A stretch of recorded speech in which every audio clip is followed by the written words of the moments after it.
Hello, this is Freehold Mythic Plus Guide and Mistakes Holy Paladin POV. So the first, I guess I'll start with the mistake. The first mistake is that we start with a full melee group, because it is very bad for some of the mechanics in the dungeon, and later I'll explain why. So in the first pack, there's the main mob, the Enforcer. What Enforcer does, it does frontal, basically one-shots at high keys, I guess. And there's a lot of things going on, so you might miss the cast, so be careful. Some mobs do other mechanics also, but I'll skip the parts where I didn't have any problems, so the video will be faster. Okay, so the main thing in the first pack, remember Enforcer with frontal, one shot. Here, you can see it. Then there's just similar mobs, Coursers, Bonesaw. Bonesaw, I guess, do some kind of cast, but I don't really remember. Oh yeah, they do healing cast, so you should interrupt it, so mobs don't heal. We kill mobs and get to the first boss. So, at the first boss, the boss starts on a parrot. The boss is parrot and a mob. They start together. And the first phase is they are together. So, in the first phase, the parrot just it marks a circle on a random player and charges to that place. So here it's actually good that we are in melee comp, because the parrot can jump close and everyone can keep doing damage. Just run away when he does the jump so you don't take damage. But if you had a range comp, range should just stay in melee on this phase. Then the guy on the parrot, he shoots at people randomly, just does some unavailable damage. You just heal it, that's all. At certain percent of health, second phase starts, the parrot flies up and he starts dropping these green circles on the ground. If you have range that can somehow track where the bird is located, you can bait the puddles to drop on the range, so they don't interfere, because the puddles drop to the closest person to the bird, so they don't interfere with melee. Here you see we have a melee comp, and all the time we have to move. It's not very good. Also, the bird does it lands on the ground and flies to a certain position. That's basically a one-shot if you don't avoid. Also, the boss shots at a random person. He does a cast, maybe shoots a random person. He does a cast, maybe half a second. It's really fast. So you have to be spread out around the boss, because when he shoots, he does a frontal on the person that he shoots. And it hurts. Also leaves a dot. Then you can dispel. I don't know if it's curse or magic. So yeah, if we had range, we could spread out around the boss more equally, and only one person would take the hit. But we're in melee comp, and the puddles always drop on us, and this guy shoots, hits several people, all take damage. It's not very good, not very clean, but you can manage. Like here we get 3 people with a cast. It does damage. Yeah, not very good. So after this boss, we continue. And here we do some trash. And at this trash, basically, I don't think that there's something super important here, but a lot of puddles spawn and you have to get out of them, because they hurt a lot. For example, here you can see I just die, because I remain at the far side of several grouped puddles. They one-shot me. Other people on one puddle just have HP. But with high keys, I think that this will one-shot. Okay, we reached the boss, and actually here we wiped one time because we pulled extra trash. Because there's a patrol going around and other mobs, we pulled them, and so we wiped. So here we decided to kill the mobs after the wipe. Here we have a harpooner that just pulls a random guy to him. It's not that bad, but if you pull this pack together with the crusher does AoE around him, and if you get pulled by harpooner into the AoE around the crusher, you basically die. I think that there's no other mechanics really matter here.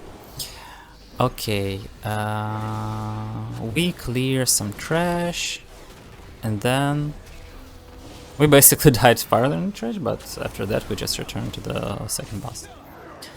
So with the second boss, we always have this combination, Roll and Dora, because earlier you could get different combinations, but in this iteration Mythic Plus Freehold, you just get this combination. Danger. So the priority is, I think, Eudora, because Eudora can just kill you if you're not careful. If you do everything correctly, there's not really a lot of damage here, I think. But if you get into Eudora's frontal, you're... Oh, it's bad, it's bad. 2 hits and you're dead. So here, when we start...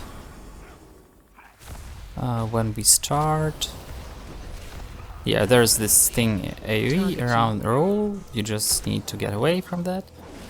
And here Eudora shoots.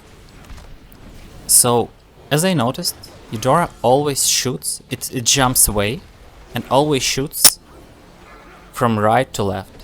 So it shoots in a cone from right to left, several shots. 1, 2, 3, 4, 5, 6, 7. If you get hit by one, it's probably not death, you will get a dot, hard for your killer. If you get 2 shots, you're dead. And I noticed it always goes from right to left. So when Eudora jumps away and prepares to shoot, run to her and to the left.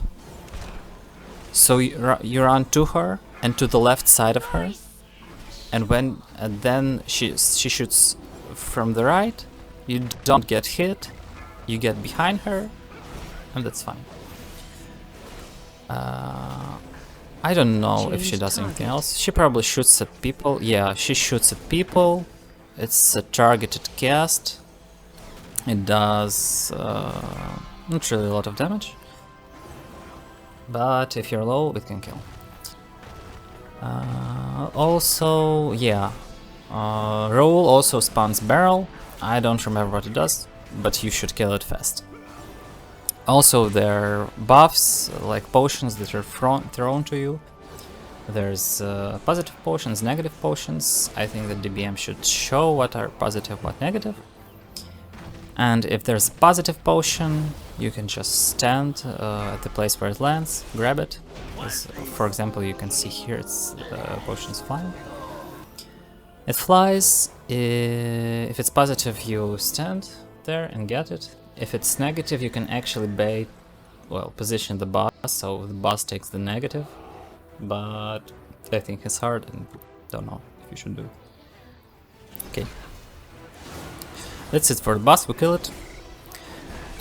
We go clear trash. Watch your step. I think the mobs are the same as earlier.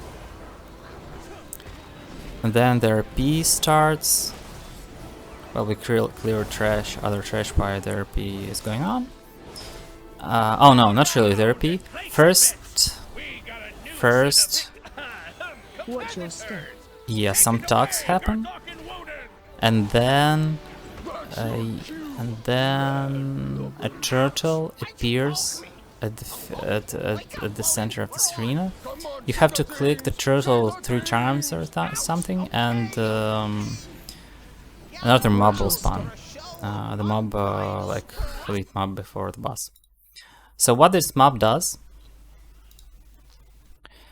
is it hits the tank. Sometimes it hits hard, and besides of that, he spawns this shells, turtle shells. They move around the arena. The more time he's alive, the more turtle shells, and that's it.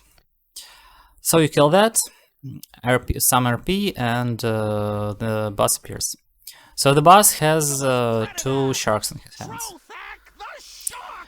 Sharks, they hit really hard, and they separate from the boss and hit really hard. So you can see that there are red puddles that spawn, and what you must do when the boss throws a shark, the shark fixates on the closest person, and that person should bait the shark to the puddle. So move behind the puddle, shark goes to the puddle, and it stops for some time, so it doesn't hit you. Watch your step. We have a full melee comp, Stay away from lines. and it's really bad because no one can bait the shark, and no one wants to bait. So what you should do is have at least one ranged, at least. Here we actually died a lot because of that, and it was hard for me to heal, but what we should have done is just for one person not to deal damage where there are sharks. There can be 1 or 2 sharks, and just go bait the sharks to the puddles. Well, actually it would be best if you had 2 ranged, not 1, and they both could bait the sharks at the same time to different puddles. There's not always sharks at the same time too, but sometimes. Watch your step. Basically, yeah, the boss also does AoE. At some point you can see that our demon hunter just dies to the AoE. So get out of that. After that we go and do trash before the last boss. Here there are storm callers. I think that some of their cast does damage to surrounding mobs. The other cast you must interrupt. So if you can see that they have a big cast, interrupt that. It probably just does damage in itself. Other mobs you know, I think, and that's it. Okay, and we kill trash and go to the last boss. Shockwave. So on the last boss, what you should do? You should avoid basically everything, and that's it. So the first thing to avoid Watch wave. is that he targets a random player with an arrow, and after he marks this player with an arrow, someone starts shooting basically at you, and you should move and not get hit by that. So puddle appears, you move, it hits, then you move again, and that's it. And you don't take damage. Also there's a bomb. The bomb randomly fixates on one person. You can CC the guy with the bomb. You can CC the guy. If you don't, he approaches you and just explodes with an AoE, and it's a lot of damage. And the third mechanic on this boss are winds around him. At some point he will cast, Phase 2. I guess, let's see here. Maybe it only happens in phase 2, because he has 3 phases. Maybe only in phase 2 it starts. And phase 2... Watch your step. Yeah, here. In phase 2 you can see that the circles appears around him and winds. Don't get hit by that winds, because if you get hit, it's a lot of damage. Here it's almost one shot. On hierarchies it's a one shot. Also it's triangle, but not the best. So here you can see the Chamois is almost dead. step. The Demon Hunter also. Then he also does some unavoidable damage dot on everyone that should just be healed. Yeah, and at this point he targets everyone with the barrage thing or something with the when you get the arrow above you. And that's it. Phase 3. That's the boss. That's the dungeon. Thank you. If you liked it, like, subscribe. GG. Bye bye. Watch wave. Watch your step. Acquaint these scallywags with our heavy guns. Swamp the deck with their gizzards. Watch wave. No one better touch my booty.